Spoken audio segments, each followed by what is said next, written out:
ওই জোপার থেকে। হ্যাঁ হ্যাঁ। ও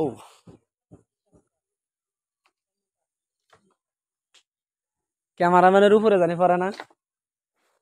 মৌসুমী ফল কামরাঙ্গা খুবই মজাদার খাবার একটা, শুকনা মরিচ দিয়ে বানাইলে এই পরিমাণ মজা। লাল বল্লা এটাকে কোন জেলায় কি বলে জানি না, বাট আমাদের সিরাজগঞ্জ জেলায় এটাকে কামরাঙ্গা বলে। দেখেন গাছ। ও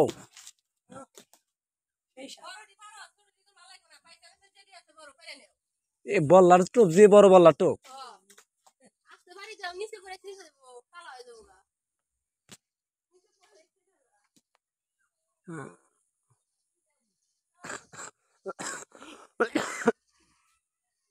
শ্বশুর বাড়ি এসে কামরাঙ্গা।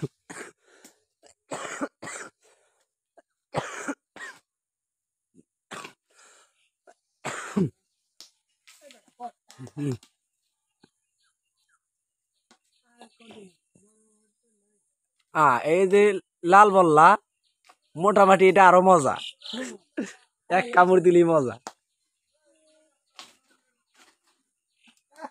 নিয়ে হয়েছে পলিথিনে তোলে কামড়।